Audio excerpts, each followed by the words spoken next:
Grab a pan. There we go.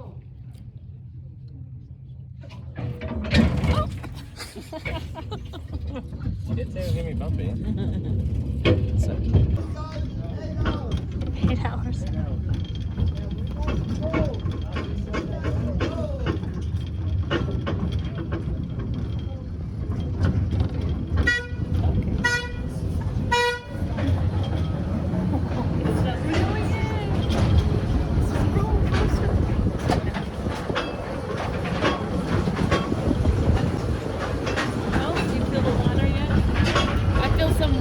Are we supposed to feel a lot of water? I don't know. I just felt drifts. Splashes, yeah. It's a water ride. I hope it's not much worse than that.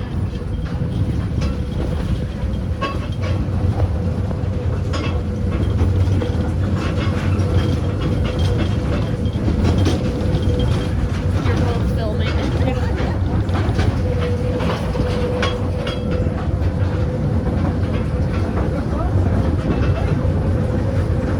Funny how many hooks are up hanging up and down.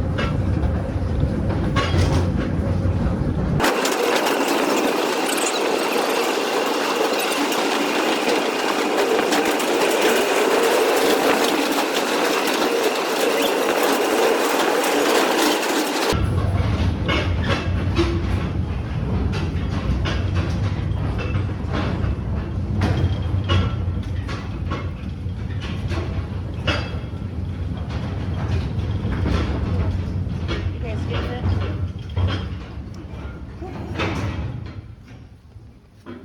We have the bubble and the voice crystal back here. See how pretty that is? Just a natural fracture in the back. A little crystal inside there also. Okay, pretty neat. Now we'll go ahead and go out towards the machines. We'll show everybody the buckle and the crystal back here. Pretty. And the buckle is there. See the crystal back here? How pretty it is? See it? Yeah. Just a natural fracture to the back. A little bit of crystal inside the bubble. And the crystal. And bubble. B-U-G. The crystal back here. See the crystal? How pretty it is?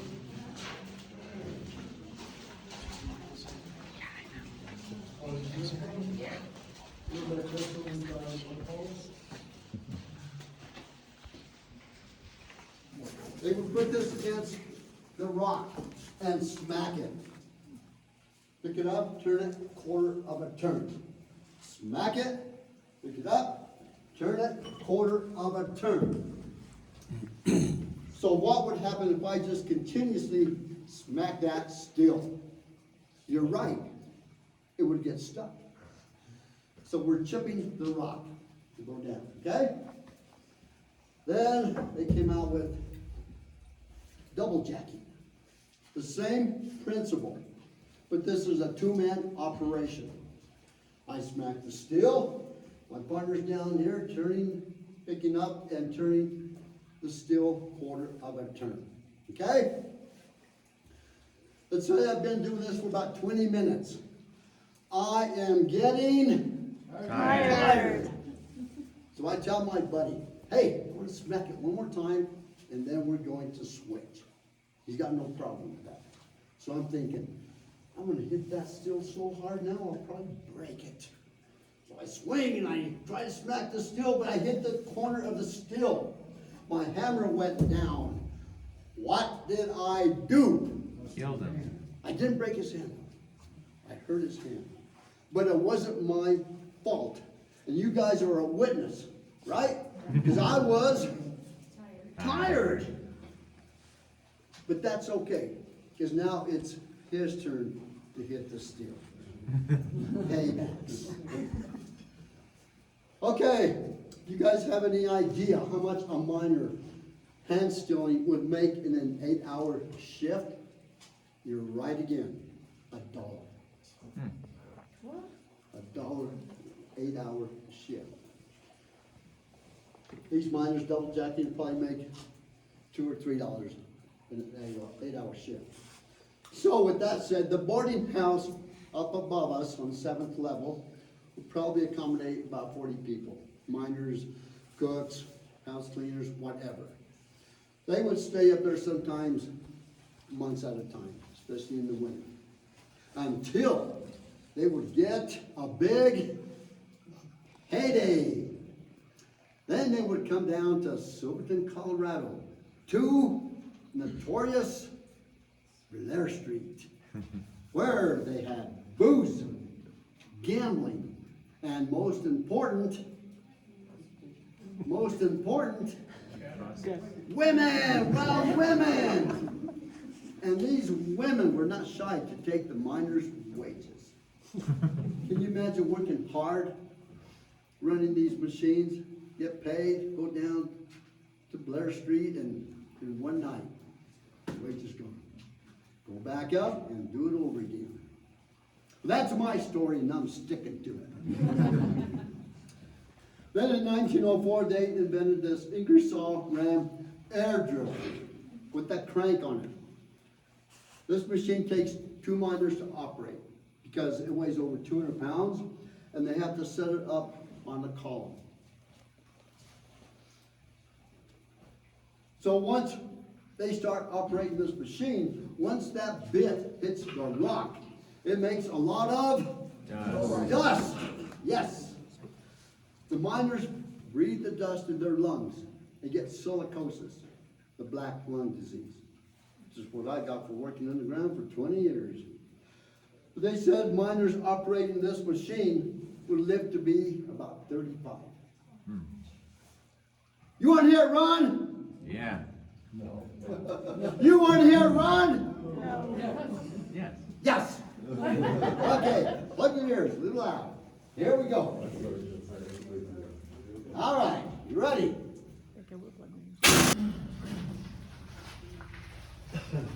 Come on up. There's wages. Come on up forward this way. Come on up. This is a raise. This particular raise goes up 650 feet. This is a skip, sort of like an elevator, but no wheel. Yeah, just pull it. Just pull it. Real easy. See if you can make that skip. We have another raise back here.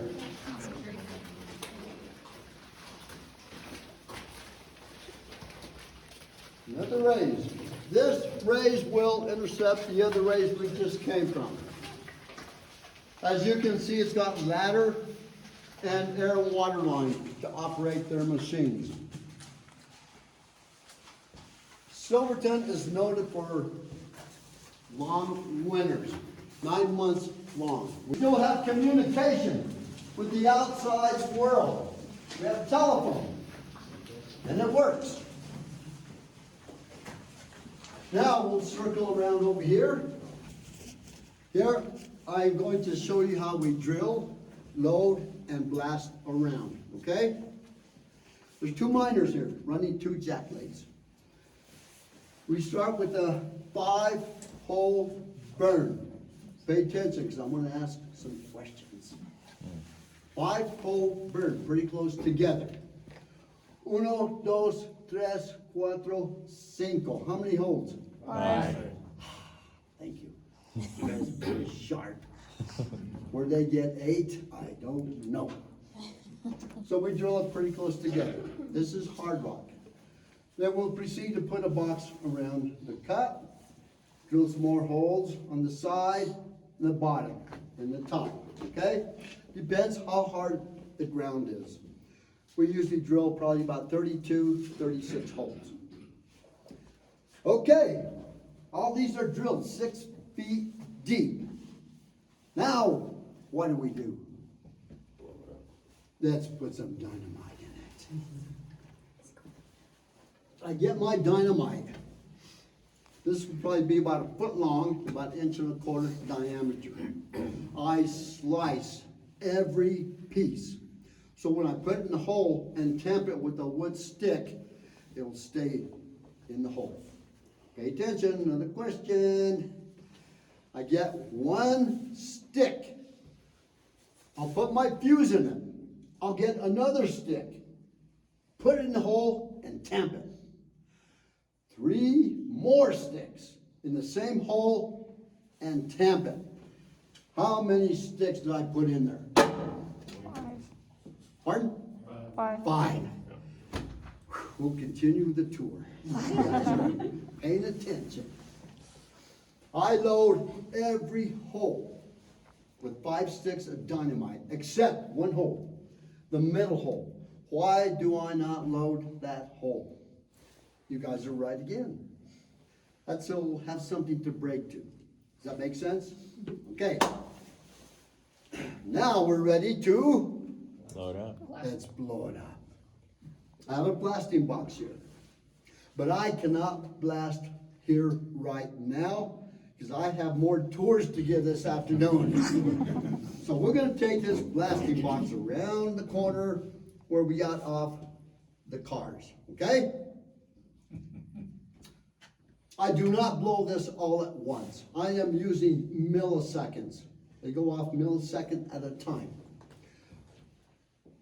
I shoot my last holes the last, so it'll kind of push the muck out.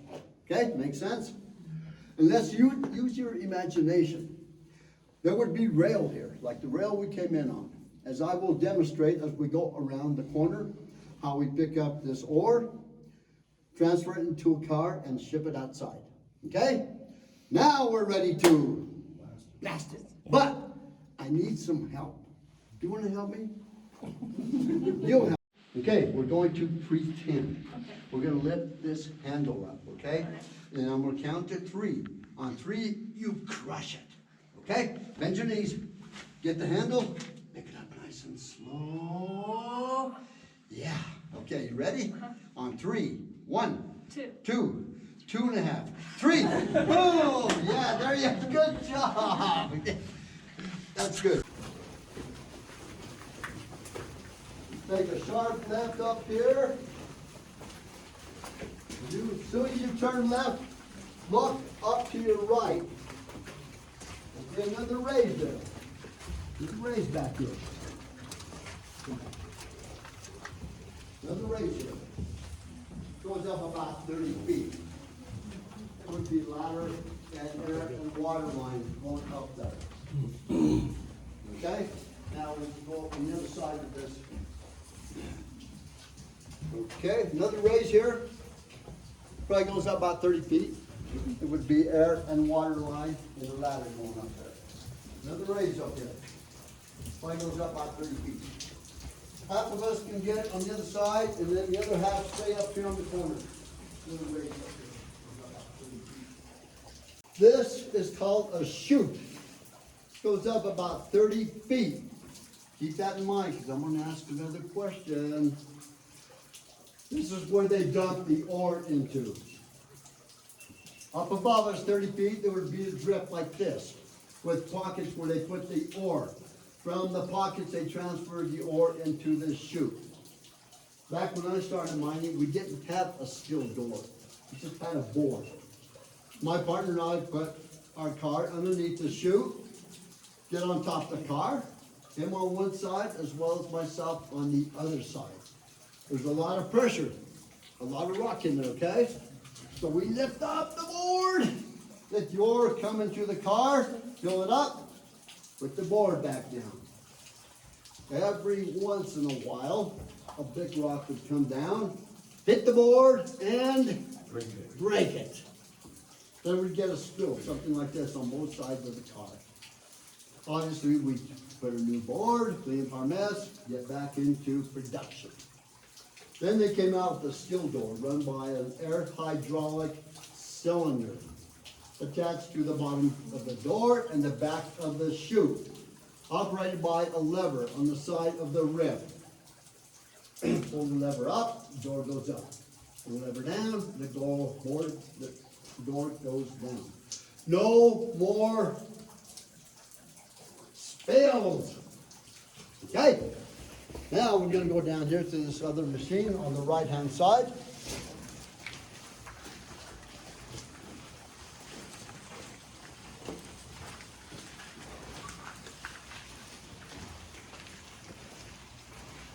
good right there, sir. You can come back a little bit. Check out this machine here. It is a slusher with a bucket. Now use your imagination. How far did that raise go up? 30 feet. 30 feet. Okay. This machinery would be up there 30 feet. This is how they transfer the ore from the pockets into that chute. So there would be a hole in front of this flusher going down 30 feet. It would have rails across to prevent some of the bigger rocks to go down and break the board. Okay? You want to hear it run? Yeah. Okay, here we go.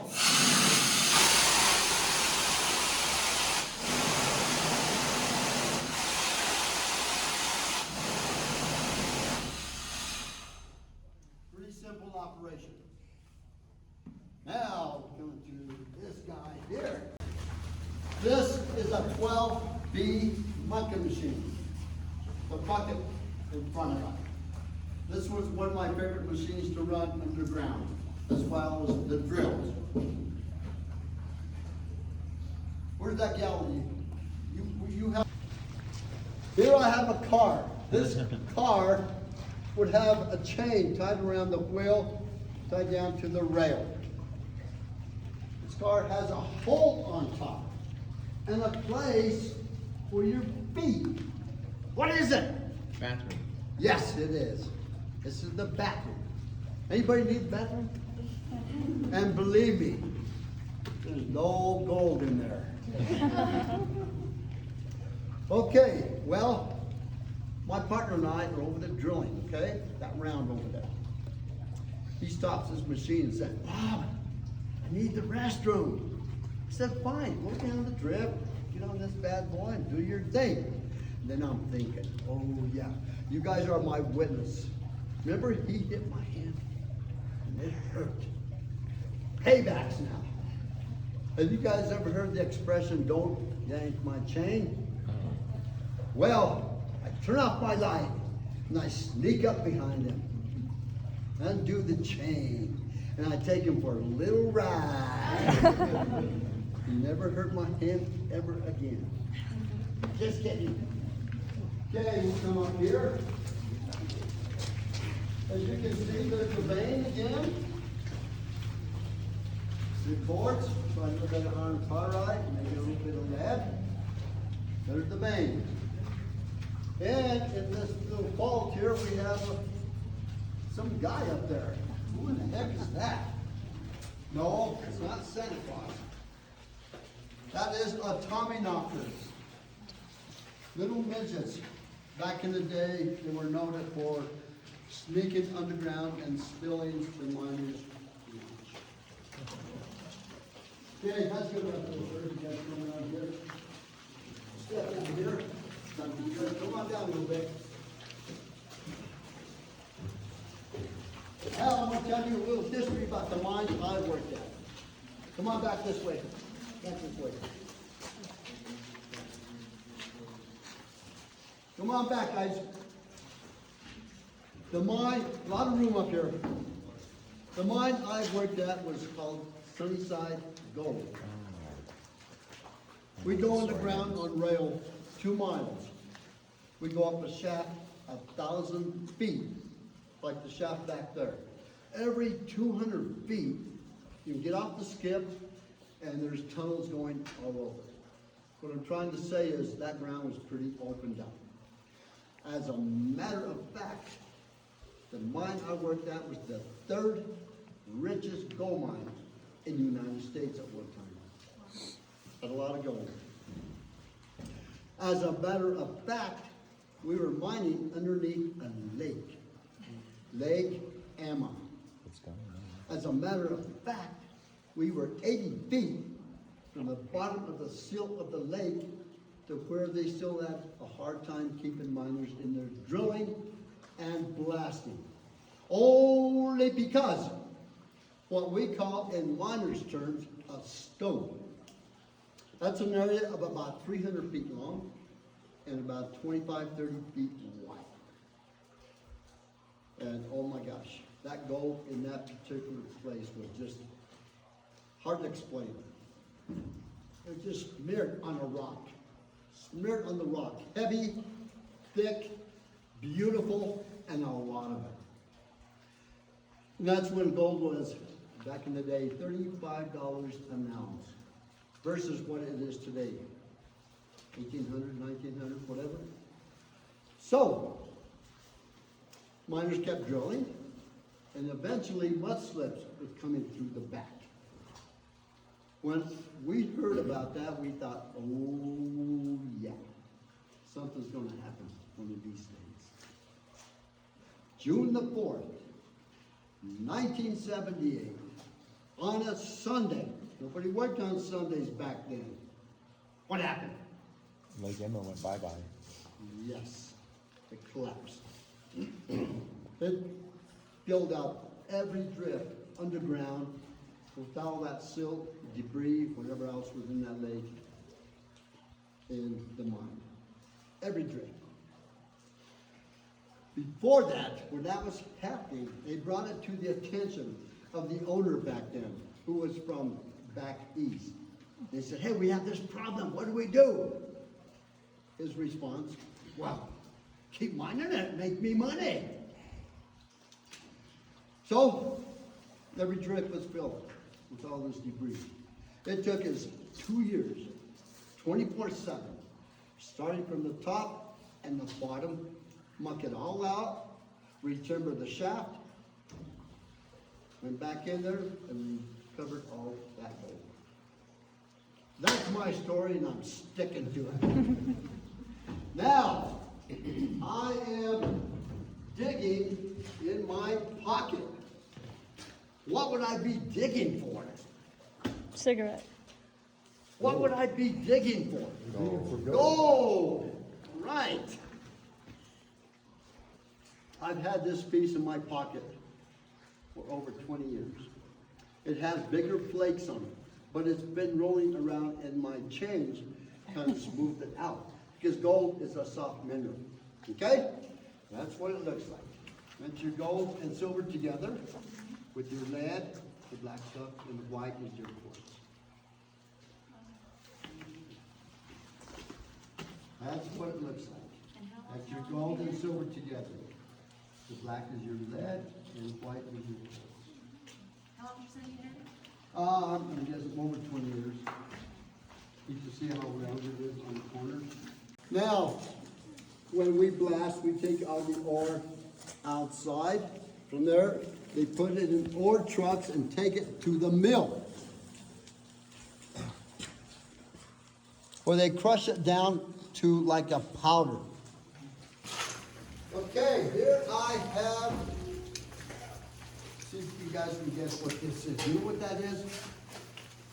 That's a light for an old-time helmet. It's a candle. That was the first source of light back in the day. Put it on your helmet and on the mules back then that hauled out the ore. Then they came out with an electric light that we put on our belts. You pick that up at the start of shift, and you make sure it is fully Charged. charged. When you put it back on charge at the end of shift, you make sure it is charging. If it's okay with the kids, I will demonstrate halfway down the drift. I'll turn off the lights. You'll see how dark it is. Okay? Right. Here I have a piece of lead, iron pyrite, and quartz. Pick it up pretty easy, okay? I have another source of lead here, but not just lead. This is galena, a beautiful specimen. You break that and it's just really shiny. We sold a lot of that to the tourists that came up on the train from Durango. The only difference is the weight. Oh, pretty heavy. You want to try it? You want to try to pick that up? Hang on. He's a friend.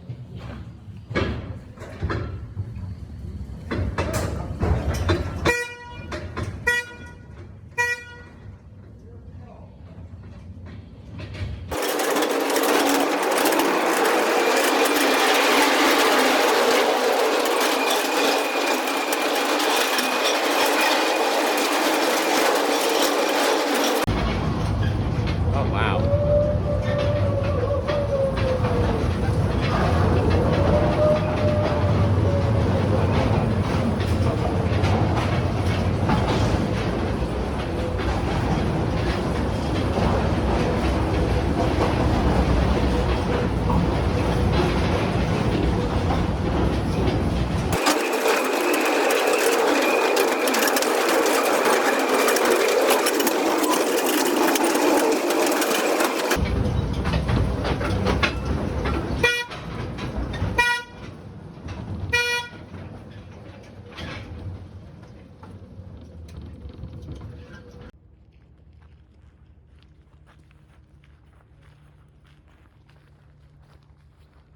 That's it.